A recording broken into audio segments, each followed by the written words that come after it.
Jane Eyre by Charlotte Brontë. Chapter 19. The library looked tranquil enough as I entered it, and the Sibyl, if Sibyl she were, was seated snugly enough in an easy-chair at the chimney-corner. She had on a red cloak and a black bonnet, or rather a broad-brimmed gipsy hat, tied down with a striped handkerchief under her chin.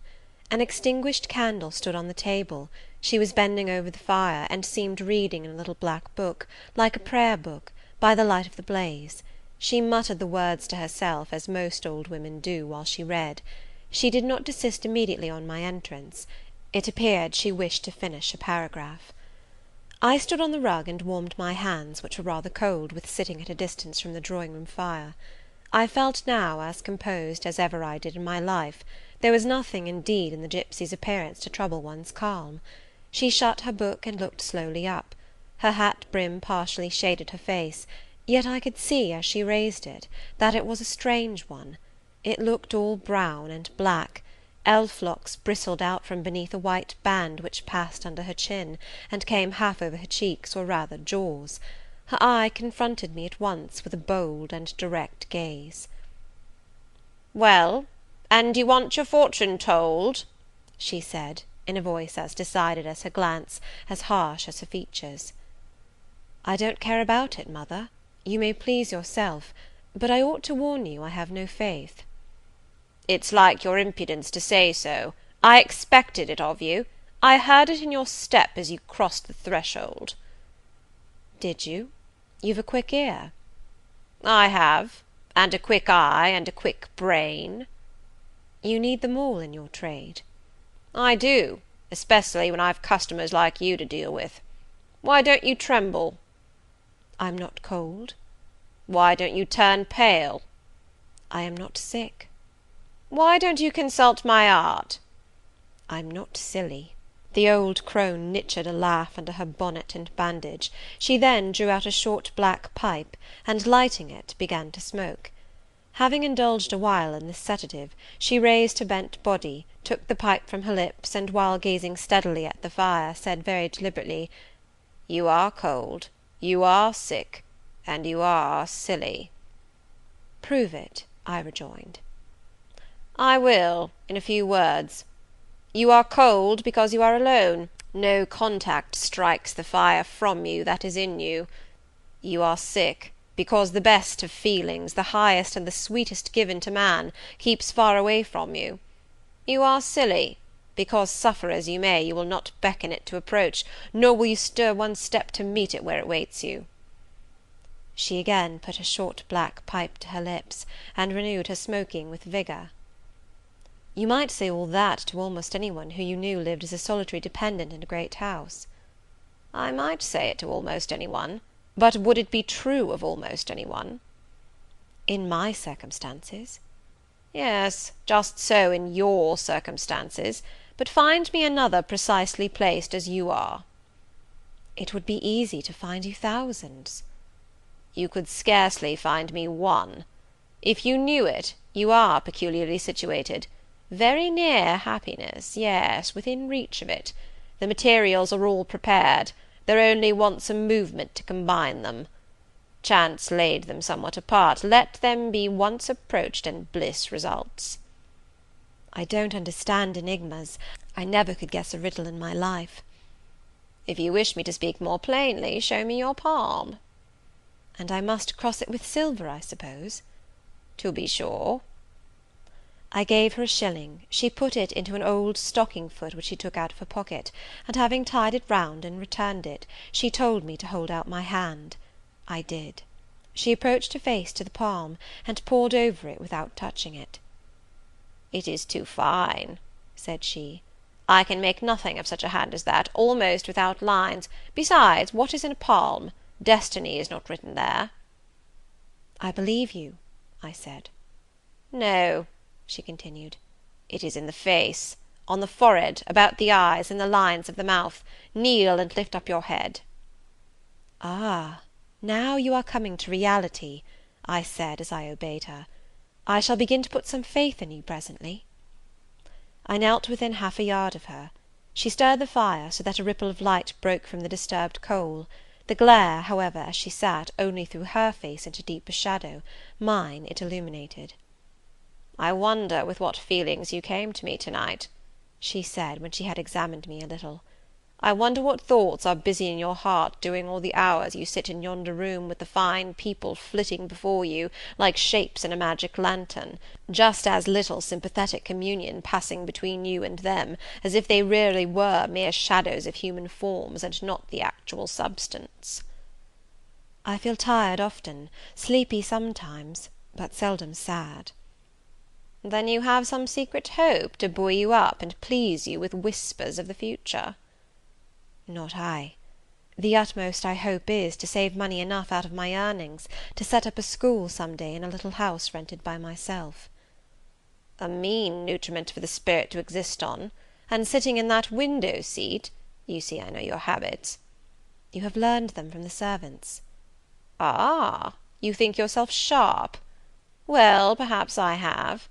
To speak truth, I have an acquaintance with one of them, Mrs. Poole."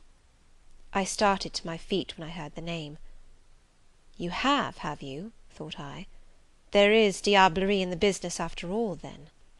"Don't be alarmed," continued the strange being. "She's a safe hand, is Mrs. Poole, close and quiet; any one may repose confidence in her. But as I was saying, sitting in that window seat, do you think of nothing but your future school? Have you no present interest in any of the company who occupy the sofas and chairs before you? Is there not one face you study, one figure whose movements you follow with the least curiosity?"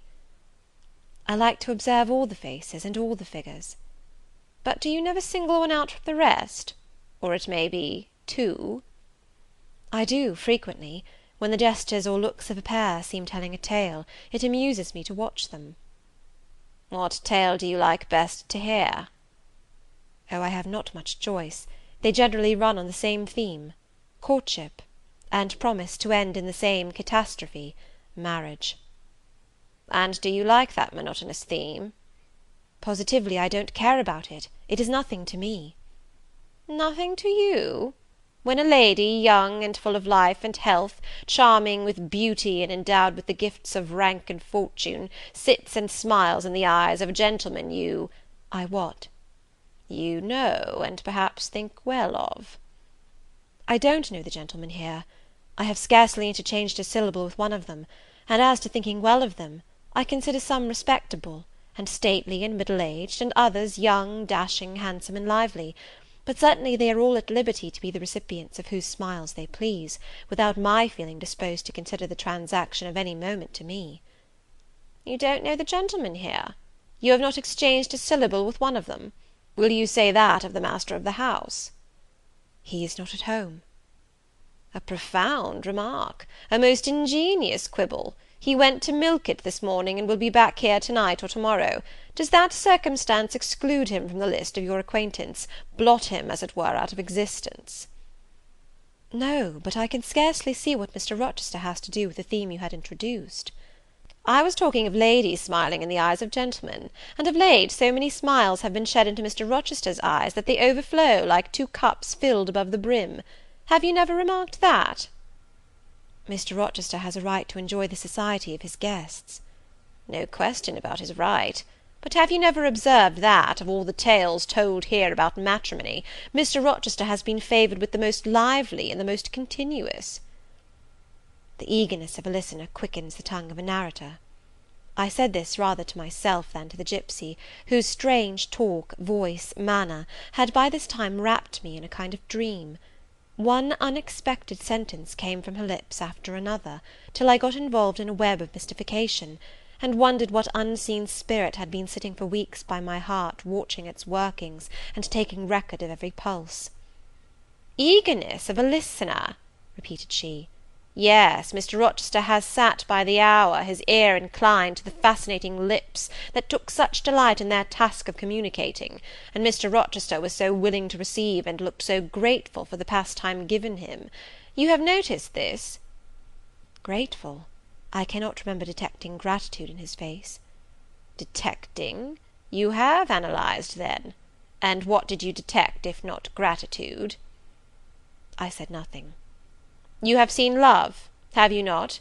and looking forward to have seen him married, and beheld his bride happy?" "Not exactly. Your witch's skill is rather at fault sometimes." "What the devil have you seen, then?" "Never mind. I came here to inquire, not to confess. Is it known that Mr. Rochester is to be married?" "Yes, and to the beautiful Miss Ingram." "Shortly?" "Appearances would warrant that conclusion, and no doubt, though with an audacity that wants chastising out of you, you seem to question it, they will be a superlatively happy pair. He must love such a handsome, noble, witty, accomplished lady, and probably she loves him, or if not his person, at least his purse. I know she considers the Rochester estate eligible to the last degree, though, God pardon me, I told her something on that point about an hour ago which made her look wondrous grave. The corners of her mouth fell half an inch. I would advise her blackavist suitor to look out. If another comes with a longer or clearer rent-roll, he's dished." "But, mother, I did not come to hear Mr. Rochester's fortune. I came to hear my own, and you have told me nothing of it." "Your fortune is yet doubtful. When I examined your face, one trait contradicted another. Chance has meted you a measure of happiness, that I know. I knew it before I came here this evening. She has laid it carefully on one side for you. I saw her do it. It depends on yourself to stretch out your hand and take it up, but whether you will do so is the problem I study. Kneel again on the rug." "Don't keep me long. The fire scorches me." I knelt. She did not stoop towards me, but only gazed, leaning back in her chair. She began muttering. "The flame flickers in the eye. The eye shines like dew. It looks soft and full of feeling. It smiles at my jargon. It is susceptible. Impression follows impression through its clear sphere. Where it ceases to smile, it is sad. An unconscious lassitude weighs on the lid. That signifies melancholy resulting from loneliness. It turns from me, it will not suffer further scrutiny. It seems to deny by a mocking glance the truth of the discoveries I have already made, to disown the charge of both sensibility and chagrin. Its pride and reserve only confirm me in my opinion. The eye is favourable. As to the mouth, it delights at times in laughter. It is disposed to impart all that the brain conceives, though I dare say it would be silent on much the heart experiences. Mobile and flexible, it was never intended to be compressed in the eternal silence of solitude. It is a mouth which should speak much, and smile often, and have human affection for its interlocutor. That feature, too, is propitious. I see no enemy to a fortunate issue but in the brow, and that brow professes to say, I can live alone, if self-respect and circumstances require me to do so. I need not sell my soul to buy bliss. I have an inward treasure born with me, which can keep me alive if all extraneous delight should be withheld, or offered only at a price I cannot afford to give. The forehead declares, reason sits firm and holds the reins, and she will not let the feelings burst away and hurry her to wild chasms. The passions may rage furiously, like true heathens as they are, and the desires may imagine all sorts of vain things, but judgment still shall have the last word in every argument, and the casting vote in every decision. Strong wind, earthquake, shock, and fire may pass by, but I shall follow the guiding of that still small voice which interprets the dictates of conscience. Well said, forehead. Your declaration shall be respected. I have formed my plans. Right plans I deem them, and in them I have attended to the claims of conscience, the counsels of reason. I know how soon youth would fade and bloom perish, if in the cup of bliss offered but one dreg of shame, or one flavour of remorse were detected, and I do not want sacrifice, sorrow, dissolution. Such is not my taste. I wish to foster, not to blight; to earn gratitude, not to wring tears of blood, no, nor of brine. My harvest must be in smiles, in endearments, in sweet— That will do. I think I rave in a kind of exquisite delirium. I should wish now to protract this moment ad infinitum, but I dare not. So far I have governed myself thoroughly. I have acted as I inwardly swore I would act, but further might try me beyond my strength. Rise, Miss Eyre. Leave me. The play is played out. Where was I? Did I wake or sleep? Had I been dreaming? Did I dream still? The old woman's voice had changed. Her accent, her gesture, and all were familiar to me as my own face in a glass, as the speech of my own tongue. I got up, but did not go. I looked, I stirred the fire, and I looked again; but she drew her bonnet and her bandage closer about her face, and again beckoned me to depart. The flame illuminated her hand stretched out. Roused now, and on the alert for discoveries, I at once noticed that hand. It was no more the withered limb of eld than my own. It was a round, supple member, with smooth fingers symmetrically turned. A broad ring flashed on the little finger, and stooping forward, I looked at it, and saw a gem I had seen 100 times before. Again I looked at the face, which was no longer turned from me; on the contrary, the bonnet was doffed, the bandage displaced, the head advanced. "Well, Jane, do you know me?" asked the familiar voice. "Only take off the red cloak, sir, and then—" "But the string is in a knot. Help me." "Break it, sir." "There, then. Off, ye lendings!"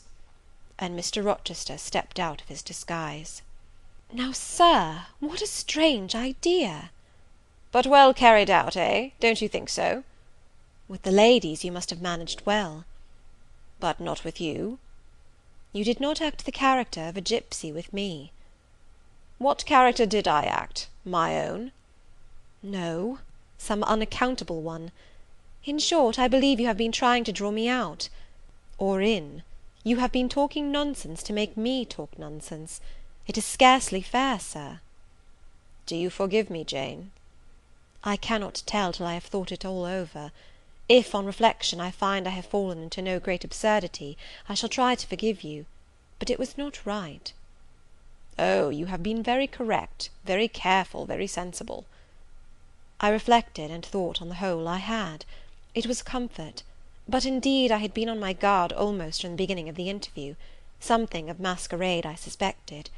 I knew gipsies and fortune-tellers did not express themselves as this seeming old woman had expressed herself. Besides, I had noted her feigned voice, her anxiety to conceal her features; but my mind had been running on Grace Poole, that living enigma, that mystery of mysteries, as I considered her. I had never thought of Mr. Rochester. "Well," said he, "what are you musing about? What does that grave smile signify?" "Wonder and self-congratulation, sir. I have your permission to retire now, I suppose?" "No, stay a moment, and tell me what the people in the drawing-room yonder are doing." "Discussing the gipsy, I dare say." "Sit down. Let me hear what they have said about me." "I had better not stay long, sir. It must be near 11 o'clock. Oh, are you aware, Mr. Rochester, that a stranger has arrived here since you left this morning?" "A stranger? No. Who can it be? I expected no one. Is he gone?" "No. He said he had known you long, and that he could take the liberty of installing himself here till you returned." "The devil he did! Did he give his name?" "His name is Mason, sir, and he comes from the West Indies, from Spanish Town in Jamaica, I think." Mr. Rochester was standing near me. He had taken my hand as if to lead me to a chair. As I spoke, he gave my wrist a convulsive grip, the smile on his lips froze, apparently a spasm caught his breath. "Mason, the West Indies!" he said, in the tone one might fancy a speaking automaton to announce its single words. "Mason, the West Indies," he reiterated, and he went over the syllables 3 times, growing in the intervals of speaking whiter than ashes. He hardly seemed to know what he was doing. "Do you feel ill, sir?" I inquired. "Jane, I've got a blow. I've got a blow, Jane." He staggered. "Oh, lean on me, sir." "Jane, you offered me your shoulder once before. Let me have it now." "Yes, sir, yes, and my arm." He sat down and made me sit beside him. Holding my hand in both his own, he chafed it, gazing on me at the same time with the most troubled and dreary look.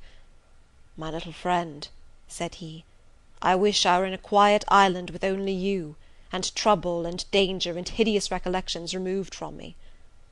"Can I help you, sir? I'd give my life to serve you." "Jane, if aid is wanted, I'll seek it at your hands, I promise you that." "Thank you, sir. Tell me what to do. I'll try at least to do it." "Fetch me now, Jane, a glass of wine from the dining-room. They will be at supper there. And tell me if Mason is with them, and what he is doing." I went. I found all the party in the dining-room at supper, as Mr. Rochester had said. They were not seated at table. The supper was arranged on the sideboard. Each had taken what he chose, and they stood about here and there in groups, their plates and glasses in their hands. Every one seemed in high glee. Laughter and conversation were general and animated. Mr. Mason stood near the fire, talking to Colonel and Mrs. Dent, and appeared as merry as any of them. I filled a wine-glass. I saw Miss Ingram watch me frowningly as I did so. She thought I was taking a liberty, I dare say, and I returned to the library. Mr. Rochester's extreme pallor had disappeared, and he looked once more firm and stern. He took the glass from my hand. "Here is to your health, ministrant spirit," he said. He swallowed the contents and returned it to me. "What are they doing, Jane?" "Laughing and talking, sir." "They don't look grave and mysterious, as if they had heard something strange?" "Not at all. They are full of jests and gaiety." "And Mason?" "He was laughing too." "If all these people came in a body and spat at me, what would you do, Jane?" "Turn them out of the room, sir, if I could." He half smiled. "But if I were to go to them, and they only looked at me coldly, and whispered sneeringly amongst each other, and then dropped off and left me one by one, what then? Would you go with them?" "I rather think not, sir. I should have more pleasure in staying with you." "To comfort me?" "Yes, sir, to comfort you as well as I could." "And if they laid you under a ban for adhering to me?" "I probably should know nothing about their ban, and if I did I should care nothing about it." "Then you could dare censure for my sake?" "I could dare it for the sake of any friend who deserved my adherence, as you, I am sure, do." "Go back now into the room. Step quietly up to Mason, and whisper in his ear that Mr. Rochester has come, and wishes to see him. Show him in here, and then leave me." "Yes, sir." I did his behest. The company all stared at me as I passed straight among them. I sought Mr. Mason, delivered the message, and preceded him from the room. I ushered him into the library, and then I went upstairs. At a late hour, after I had been in bed some time, I heard the visitors repair to their chambers. I distinguished Mr. Rochester's voice, and heard him say, "This way, Mason, this is your room." He spoke cheerfully. The gay tones set my heart at ease. I was soon asleep.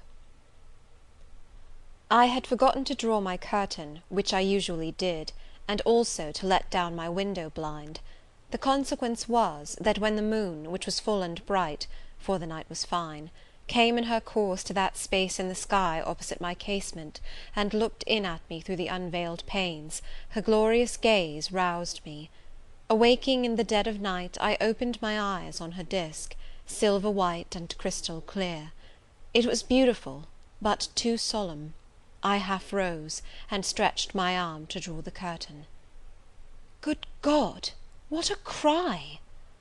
The night, its silence, its rest, was rent in twain by a savage, a sharp, a shrilly sound that ran from end to end of Thornfield Hall.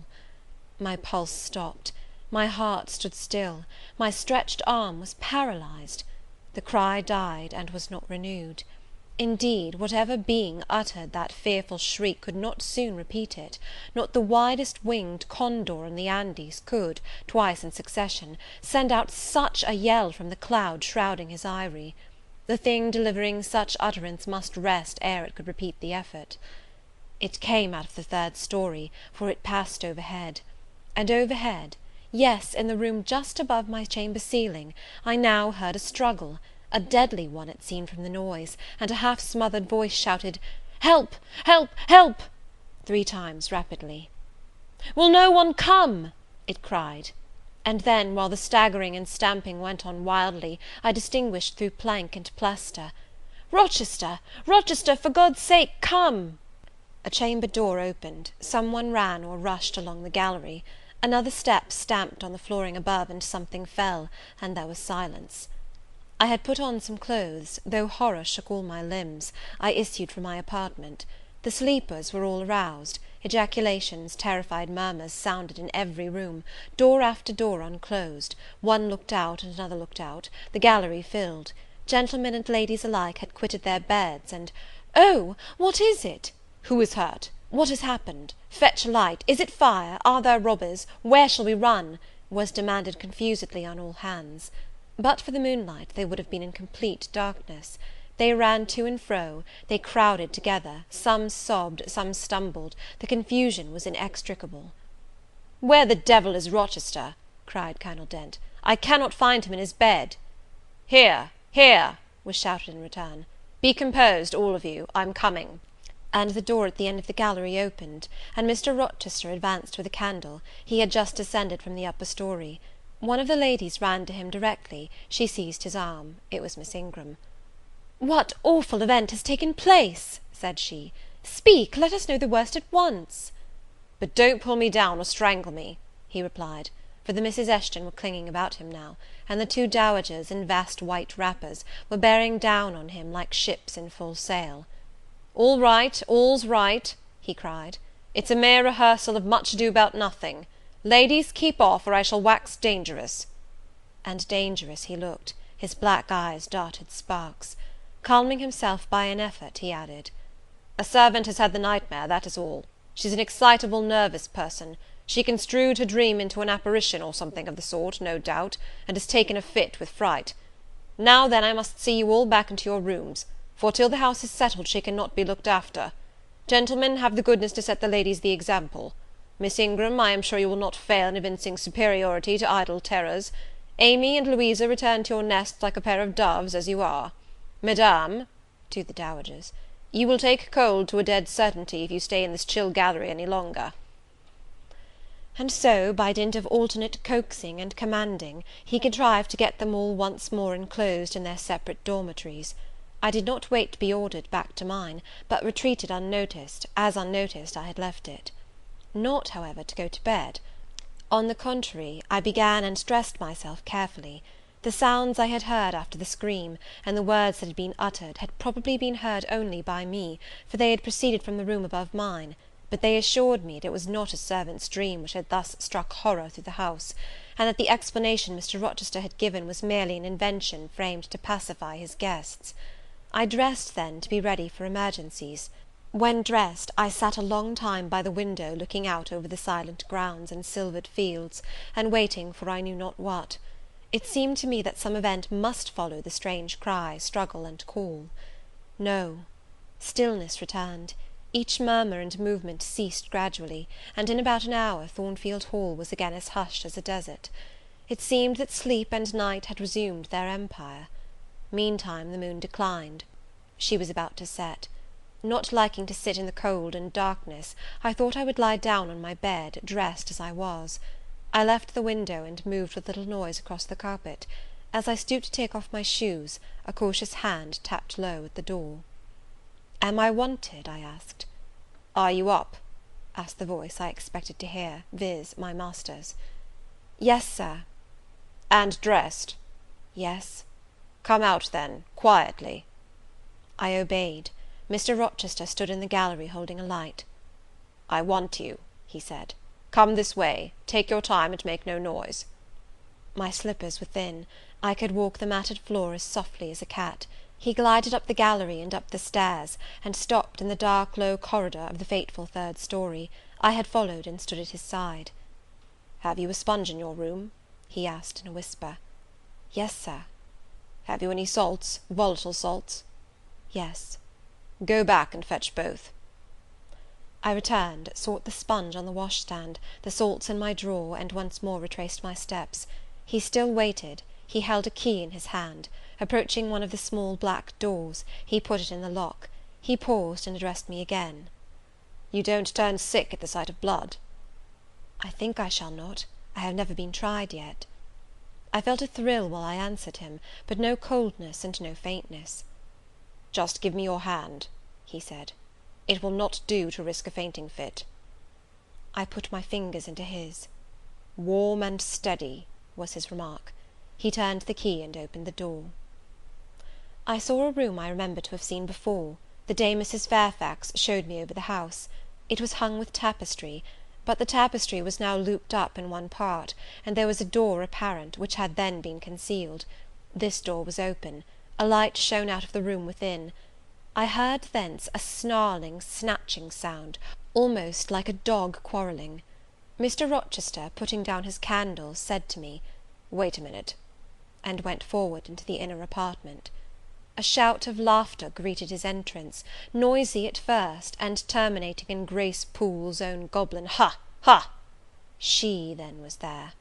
He made some sort of arrangement without speaking, though I heard a low voice address him. He came out and closed the door behind him. "Here, Jane," he said; and I walked round to the other side of a large bed, which, with its drawn curtains, concealed a considerable portion of the chamber. An easy chair was near the bed head. A man sat in it, dressed with the exception of his coat. He was still, his head leant back, his eyes were closed. Mr. Rochester held the candle over him. I recognized in his pale and seemingly lifeless face the stranger, Mason. I saw, too, that his linen on one side and one arm was almost soaked in blood. "Hold the candle," said Mr. Rochester, and I took it. He fetched a basin of water from the washstand. "Hold that," said he. I obeyed. He took the sponge, dipped it in, and moistened the corpse-like face. He asked for my smelling bottle, and applied it to the nostrils. Mr. Mason shortly unclosed his eyes. He groaned. Mr. Rochester opened the shirt of the wounded man, whose arm and shoulder were bandaged. He sponged away blood, trickling fast down. "Is there immediate danger?" murmured Mr. Mason. "Pooh! no, a mere scratch. Don't be so overcome, man, bear up. I'll fetch a surgeon for you now, myself. You'll be able to be removed by morning, I hope. Jane," he continued. "Sir?" "I shall have to leave you in this room with this gentleman, for an hour, or perhaps 2 hours. You will sponge the blood as I do when it returns. If he feels faint, you'll put the glass of water on that stand to his lips, and your salts to his nose. You will not speak to him on any pretext. And, Richard, it will be at the peril of your life if you speak to her. Open your lips, agitate yourself, and I'll not answer for the consequences." Again the poor man groaned. He looked as if he dared not move. Fear, either of death or of something else, appeared almost to paralyze him. Mr. Rochester put the now bloody sponge into my hand, and I proceeded to use it as he had done. He watched me a second, then saying, "Remember, no conversation," he left the room. I experienced a strange feeling as the key grated in the lock, and the sound of his retreating steps ceased to be heard. Here then I was in the 3rd story, fastened into one of its mystic cells, night around me, a pale and bloody spectacle under my eyes and hands, a murderess hardly separated from me by a single door. Yes, that was appalling. The rest I could bear, but I shuddered at the thought of Grace Poole bursting out upon me. I must keep to my post, however.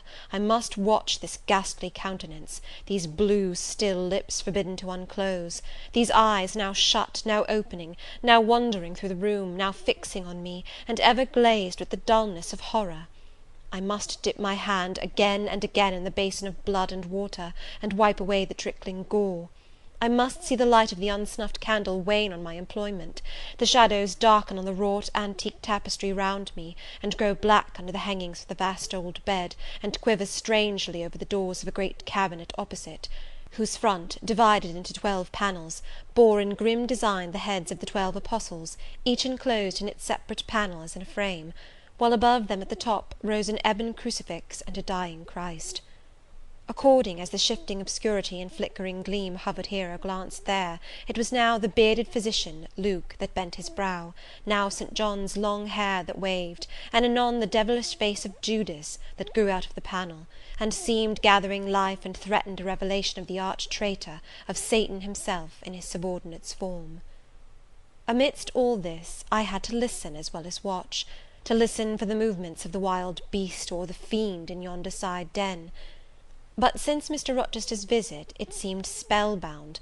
All the night I heard but 3 sounds at 3 long intervals, a step creak, a momentary renewal of the snarling canine noise, and a deep human groan.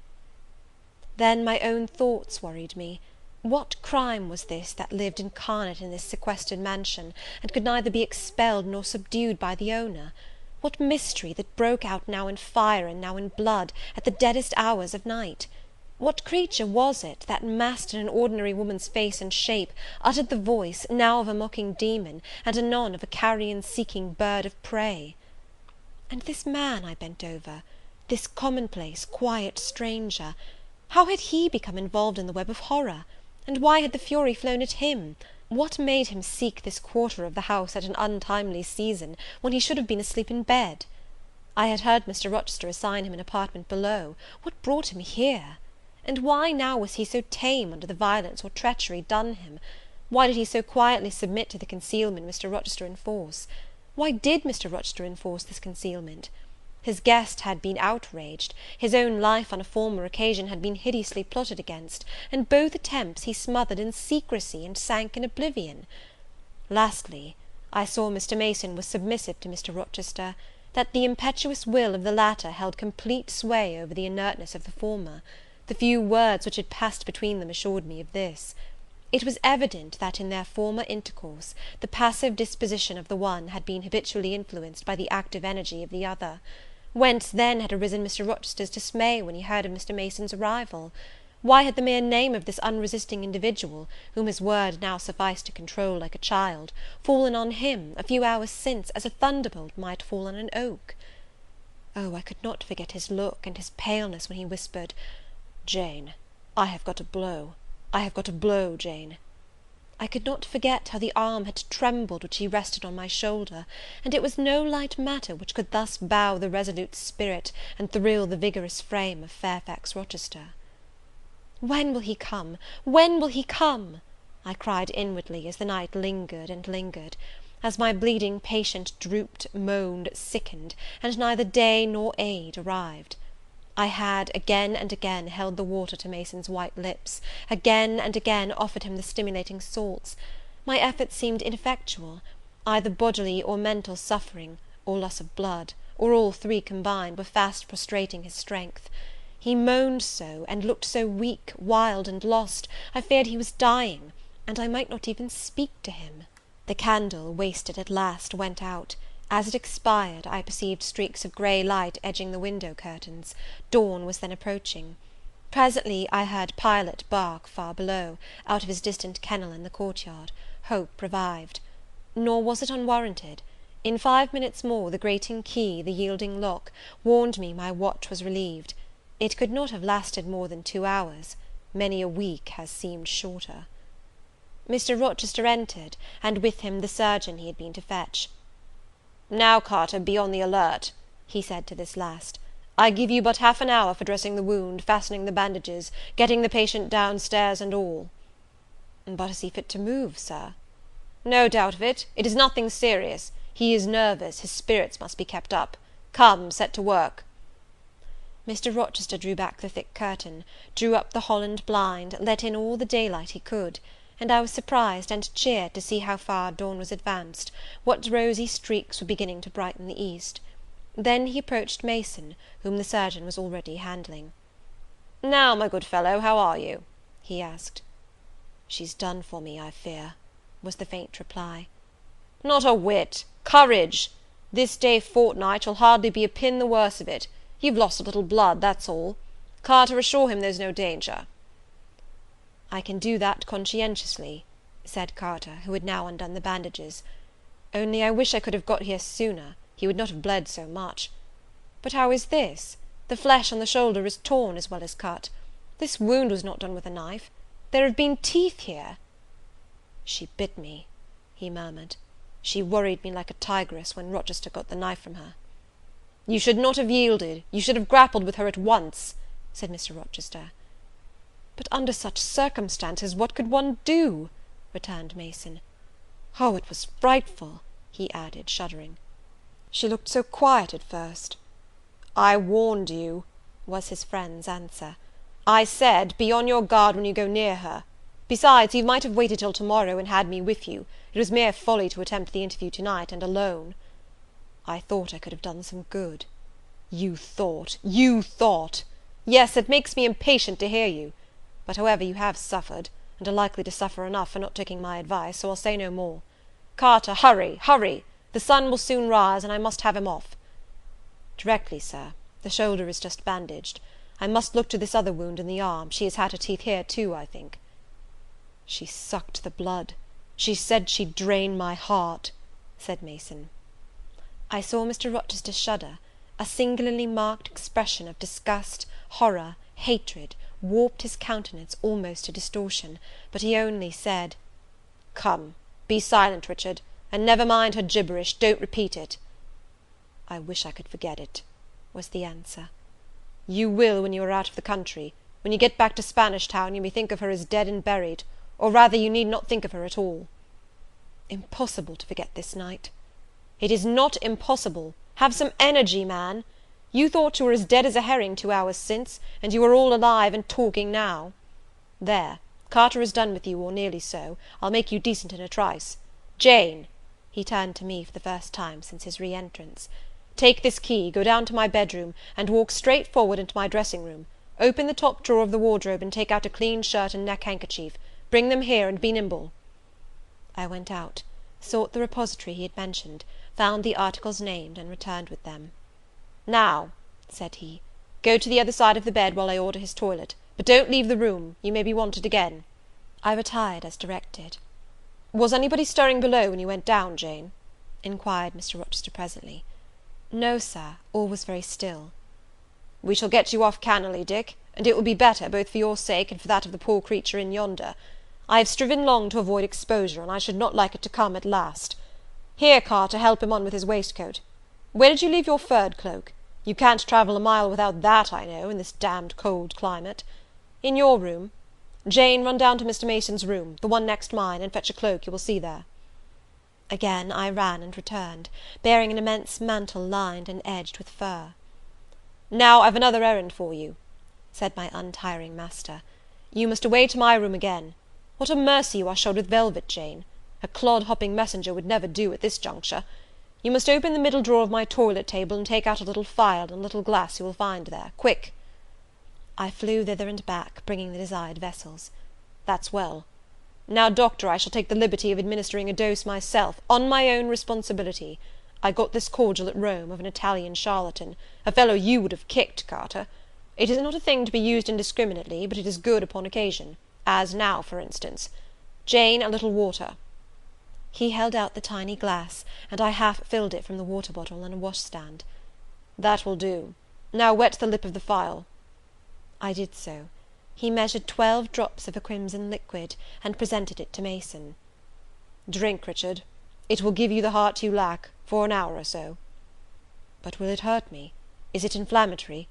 "Drink! drink! drink!" Mr. Mason obeyed, because it was evidently useless to resist. He was dressed now. He still looked pale, but he was no longer gory and sullied.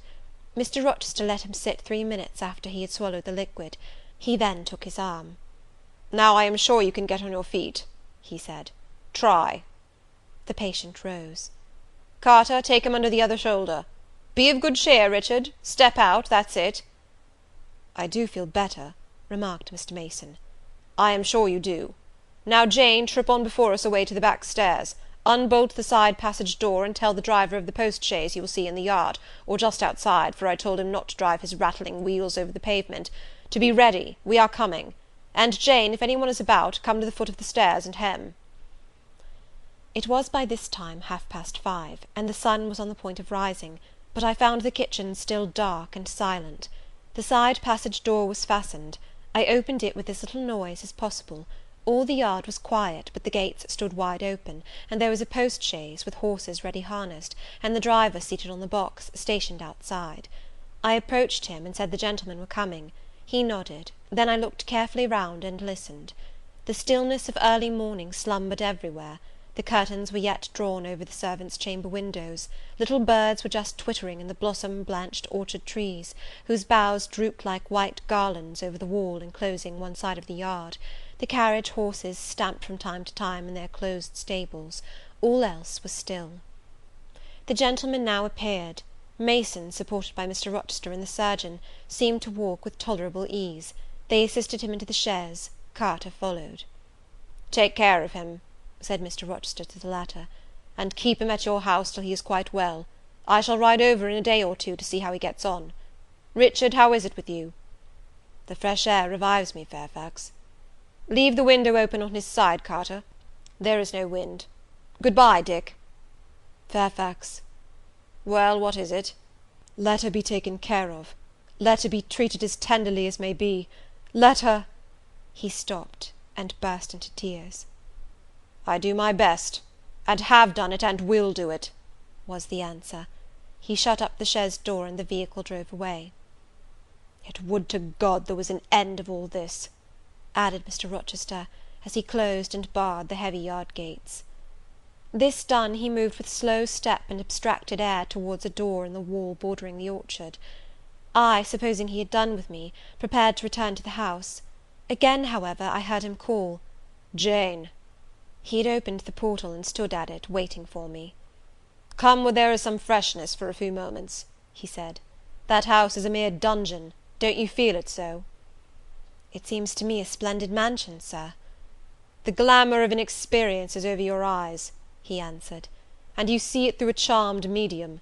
You cannot discern that the gilding is slime, and the silk draperies cobwebs; that the marble is sordid slate, and the polished woods mere refuse chips and scaly bark. Now here," he pointed to the leafy enclosure we had entered, "all is real, sweet, and pure." He strayed down a walk edged with box, with apple trees, pear trees, and cherry trees on one side, and a border on the other full of all sorts of old-fashioned flowers, stocks, sweet williams, primroses, pansies, mingled with southernwood, sweetbriar, and various fragrant herbs. They were fresh now as a succession of April showers and gleams, followed by a lovely spring morning, could make them. The sun was just entering the dappled east, and his light illumined the wreathed and dewy orchard trees, and shone down the quiet walks under them. "Jane, will you have a flower?" He gathered a half-blown rose, the first on the bush, and offered it to me. "Thank you, Sir." "Do you like this sunrise, Jane? That sky with its high and light clouds, which are sure to melt away as the day waxes warm; this placid and balmy atmosphere?" "I do, very much." "You have passed a strange night, Jane." "Yes, Sir." "And it has made you look pale. Were you afraid when I left you alone with Mason?" "I was afraid of some one coming out of the inner room." "But I had fastened the door. I had the key in my pocket. I should have been a careless shepherd if I had left a lamb, my pet lamb, so near a wolf's den unguarded. You were safe." "Will Grace Poole live here still, Sir?" "Oh, yes, don't trouble your head about her. Put the thing out of your thoughts." "Yet it seems to me your life is hardly secure while she stays." "Never fear, I will take care of myself." "Is the danger you apprehended last night gone by now, Sir?" "I cannot vouch for that till Mason is out of England, nor even then. To live, for me, Jane, is to stand on a crater crust which may crack and spew fire any day." "But Mr. Mason seems a man easily led. Your influence, Sir, is evidently potent with him. He will never set you at defiance or wilfully injure you." "Oh, no, Mason will not defy me, nor, knowing it, will he hurt me.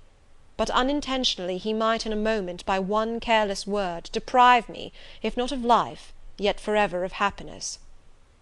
"Tell him to be cautious, Sir. Let him know what you fear, and show him how to avert the danger." He laughed sardonically, hastily took my hand, and as hastily threw it from him. "If I could do that, simpleton, where would the danger be? Annihilated in a moment. Ever since I have known Mason, I have only had to say to him, do that, and the thing has been done. But I cannot give him orders in this case. I cannot say, beware of harming me, Richard, for it is imperative that I should keep him ignorant that harm to me is possible. Now you look puzzled, and I will puzzle you further. You are my little friend, are you not?" "I like to serve you, Sir, and to obey you in all that is right." "Precisely. I see you do. I see genuine contentment in your gait and mien, your eye and face, when you are helping me and pleasing me, working for me, and with me, in, as you characteristically say, all that is right. For if I bid you do what you thought wrong, there would be no light-footed running, no neat-handed alacrity, no lively grace and animated complexion. My friend would then turn to me, quiet and pale, and would say, 'No, Sir, that is impossible. I cannot do it, because it is wrong,' and would become immutable as a fixed star. Well, you too have power over me, and may injure me, yet I dare not show you where I am vulnerable, lest, faithful and friendly as you are, you should transfix me at once." "If you have no more to fear from Mr. Mason than you have from me, Sir, you are very safe." "God grant it may be so. Here, Jane, is an arbour. Sit down." The arbour was an arch in the wall, lined with ivy. It contained a rustic seat. Mr. Rochester took it, leaving room, however, for me, but I stood before him. "Sit," he said. "The bench is long enough for two. You don't hesitate to take a place at my side, do you? Is that wrong, Jane?" I answered him by assuming it. To refuse would, I felt, have been unwise. "Now, my little friend, while the sun drinks the dew, while all the flowers in this old garden awake and expand, and the birds fetch their young ones' breakfast out of the thornfield, and the early bees do their first spell of work, I'll put a case to you, which you must endeavour to suppose your own. But first look at me, and tell me you are at ease, and not fearing that I err in detaining you, or that you err in staying." "No, Sir, I am content." "Well then, Jane, call to aid your fancy. Suppose you were no longer a girl well reared and disciplined, but a wild boy indulged from childhood upwards. Imagine yourself in a remote foreign land. Conceive that you there commit a capital error, no matter of what nature or from what motives, but one whose consequences must follow you through life and taint all your existence. Mind, I don't say a crime. I'm not speaking of shedding blood, or of any other guilty act, which might make the perpetrator amenable to the law. My word is error. The results of what you have done become in time to you utterly insupportable. You take measures to obtain relief. Unusual measures, but neither unlawful nor culpable. Still you are miserable, for hope has quitted you on the very confines of life. Your sun at noon darkens in an eclipse, which you feel will not leave it till the time of setting. Bitter and base associations have become the sole food of your memory. You wander here and there, seeking rest in exile, happiness in pleasure, I mean in heartless sensual pleasure, such as dulls intellect and blights feeling. Heart weary and soul withered, you come home, after years of voluntary banishment. You make a new acquaintance, how or where, no matter. You find in this stranger much of the good and bright qualities which you have sought for 20 years, and never before encountered; and they are all fresh, healthy, without soil and without taint. Such society revives, regenerates. You feel better days come back, higher wishes, purer feelings. You desire to recommence your life, and to spend what remains you of days in a way more worthy of an immortal being. To attain this end, are you justified in overleaping an obstacle of custom, a mere conventional impediment which neither your conscience sanctifies nor your judgment approves?" He paused for an answer, and what was I to say? Oh, for some good spirit to suggest a judicious and satisfactory response! Vain aspiration! The west wind whispered in the ivy round me, but no gentle Ariel borrowed its breath as a medium of speech. The birds sang in the tree-tops, but their song, however sweet, was inarticulate. Again Mr. Rochester propounded his query. "Is the wandering and sinful, but now rest-seeking and repentant man, justified in daring the world's opinion in order to attach him for ever this gentle, gracious, genial stranger, thereby securing his own peace of mind and regeneration of life?" "Sir," I answered, "a wanderer's repose or a sinner's reformation should never depend on a fellow creature. Men and women die, philosophers falter in wisdom, and Christians in goodness.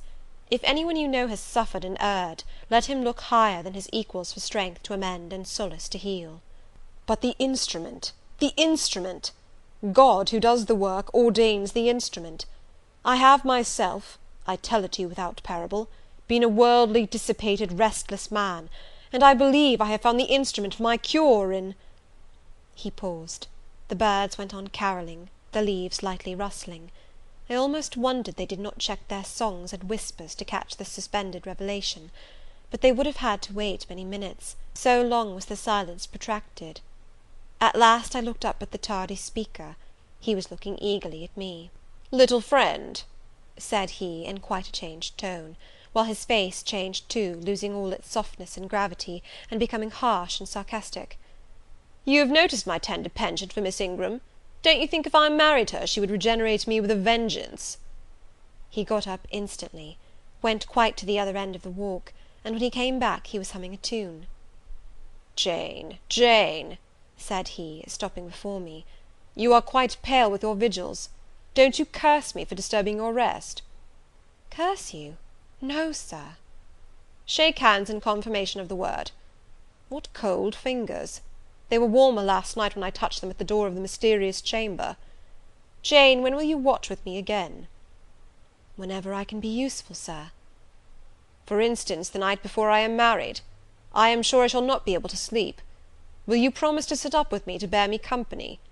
To you I can talk of my lovely one, for now you have seen her and know her." "Yes, sir." "She's a rare one, is she not, Jane?" "Yes, sir." "A strapper, a real strapper, Jane, big, brown, and buxom, with hair just such as the ladies of Carthage must have had. Bless me, there's Dent and Lynn in the stables. Go in by the shrubbery through that wicket." As I went one way, he went another, and I heard him in the yard saying cheerfully, "Mason got the start of you all this morning. He was gone before sunrise. I rose at 4 to see him off."